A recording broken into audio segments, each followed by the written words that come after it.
take it. Boo-hoo. Boo-hoo. There, that's all right. Why don't you just go sit back down? Okay. Objection! I haven't cross-examined the witness yet. Oh, but she's so sad. Yes, absolutely too sad because I'm sorry. No, wait a minute here. I have a right to cross-examine the witness. I'm too sad, see? Boo-hoo. Yes, according to Clause A, Section 1, 2, 3, 4, 5 of the Legal Code 22F, extreme sadness may excuse the witness from further testimony. Oh, well, if that's the case, then You just made that up. the witness is excused. What? You heard me. The witness is excused. Please have a seat, stepmother. I cannot beat this. Stepmother, please call your next witness.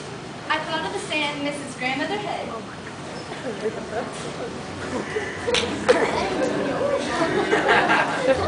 you swear to tell the truth, the whole truth, and nothing but the truth, so help you, Mickey Mouse?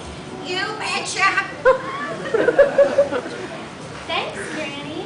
I prefer Mrs. Hood, please. Yes, of course. Now, Mrs. Hood, can you tell me something? Do these things belong to you? Yes, those are my things. And can you tell us what you were wearing the day you encountered the defendant? Those items. Anything else?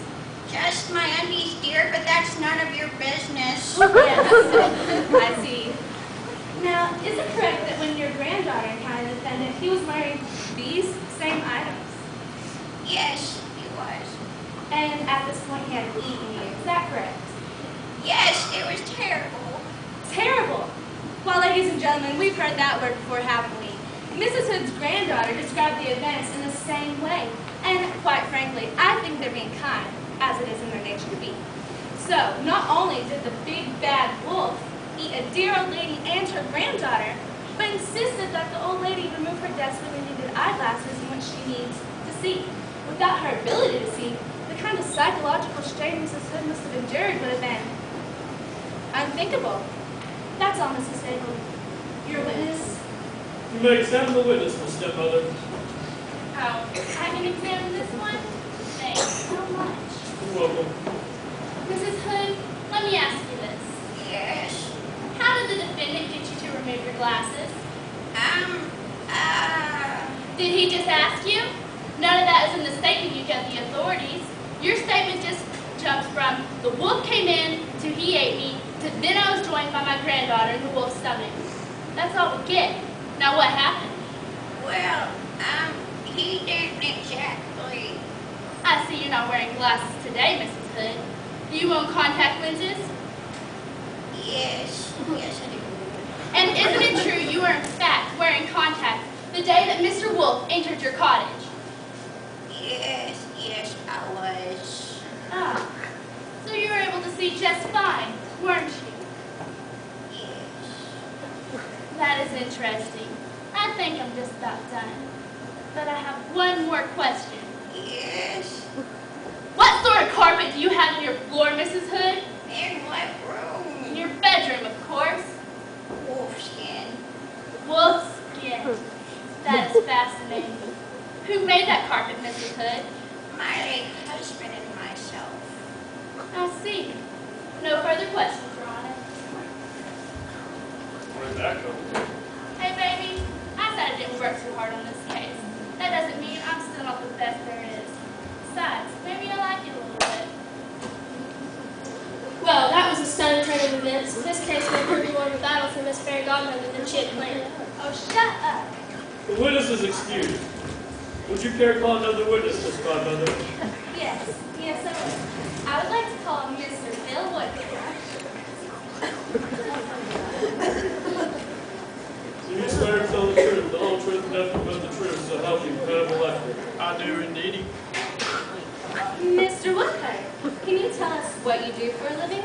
I cut wood. I also compete in lumberjack pads. I just won best in Flamel. Yes.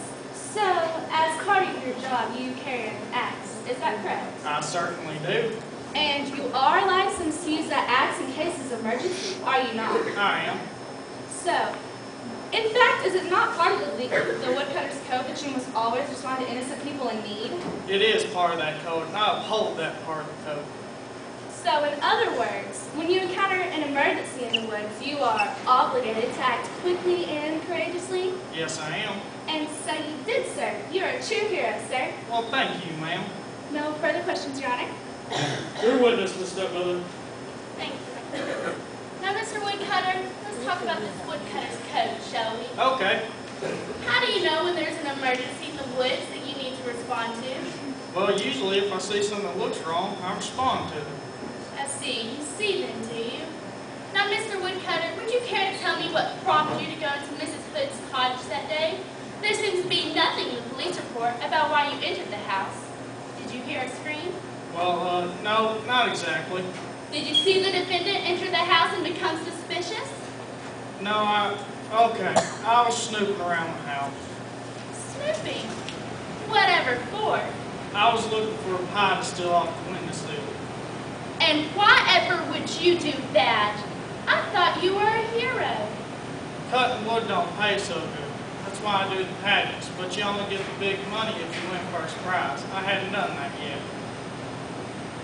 I see. And while you were trying to steal something, you saw in the window, what exactly? I saw that there wolf right there, lying in the old lady's bed, in her clothes, licking his chops.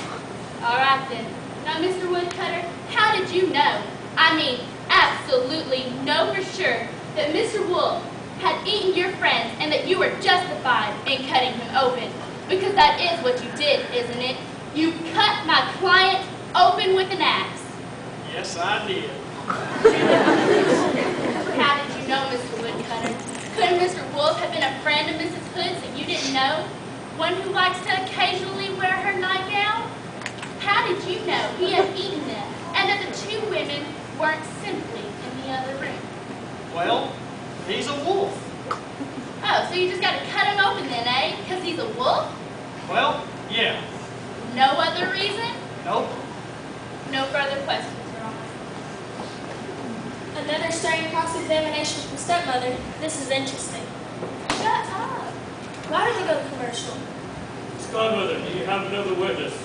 Yes, I called 3 little pigs. Objection! You can't call 3 witnesses at once. Your Honor, it's essential to my case that the witnesses be called at one time. It is? Well, no, but they insist on testifying together. What do you mean? Your Honor, may I approach the bench? Well, this is unorthodox, but I suppose so. Counselors, why don't you join us?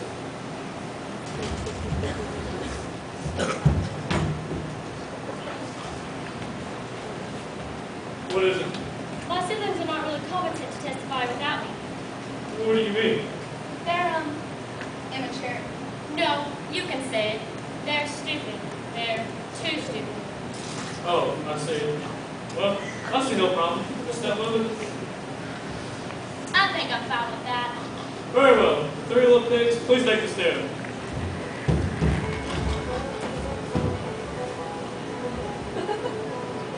Do you swear to tell the truth, the whole truth, and nothing but the truth, so help you, Mr. Bentley?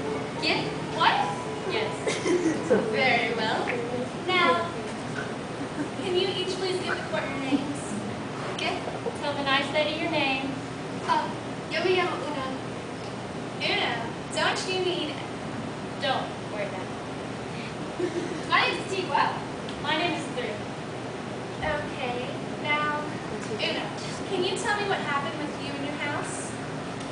Yo hice una casa. In English, please? I built a house, but then it fell over.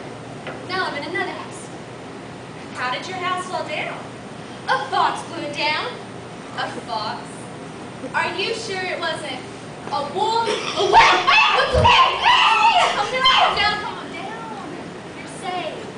Now, Tiwa, did that creature also blow down your house?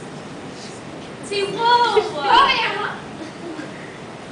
Did that creature also blow down your house? No, I live in point 3 in a nice house, and we have a fireplace. No. Your first house? Did it blow down your first house? Oh, my first house. Oh, why'd you ask me that? Yeah, it was that guy. That wolf right there? Wow!